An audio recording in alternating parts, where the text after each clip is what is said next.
بسم اللہ الرحمن الرحیم۔ السلام علیکم۔ میری آپ سبھی سے التجا ہے کہ ایک مرتبہ درود ابراہیمی پڑھ لیجیے گا۔ بسم اللہ الرحمن الرحیم۔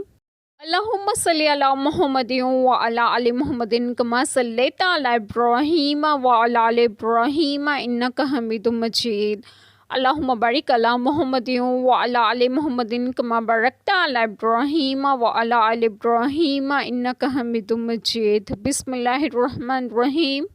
کام نہ کچھ تمہارے خیالوں پر ہے اور نہ کتاب والوں کی ہوس پر۔ جو برائی کرے گا اس کا بدلہ پائے گا اور اللہ کے سوا نہ کوئی اپنا حمایتی پائے گا نہ مددگار۔ اور جو کچھ بھلے کام کرے گا، مرد ہو یا عورت اور ہو مسلمان، تو وہ جنت میں داخل کیے جائیں گے اور انہیں تل بھر نقصان نہ دیا جائے گا۔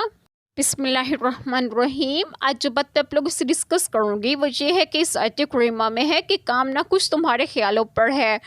جو تم نے سوچ رکھا ہے کہ بت تمہیں نفع پہنچائیں گے، اور نہ کتاب والوں کی ہوس پر جو کہتے ہیں کہ ہم اللہ تعالیٰ کے بیٹے اور اس کے پیارے ہیں، ہمیں آگ چند روز سے زیادہ نہ جلائے گی۔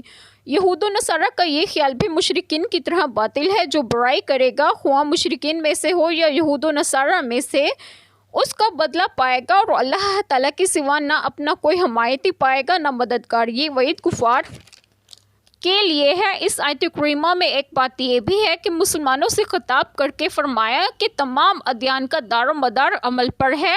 اگر کوئی بھی برائی کرتا ہے تو اس کی سزا بھگتنا ہوگی، خواہ وہ مسلم ہو یا اہل کتاب میں یا کوئی بھی ہو۔ اور اگلی آیت کریمہ میں ہے کہ اور جو کچھ بھلے کام کرے گا، خواہ مرد ہو یا عورت اور ہو وہ مسلمان، عمل صالحین کی جزا پانے میں مرد و عورت میں کوئی فرق نہیں ہے۔ ہاں، ایمان شرط ہے، کیونکہ عمل صالح بجا لانے والا اگر مومن نہیں ہے تو اس کے عمل میں بھی حسن نہیں آ سکتا، کیونکہ غیر مومن میں حسن فاعلی نہیں ہے۔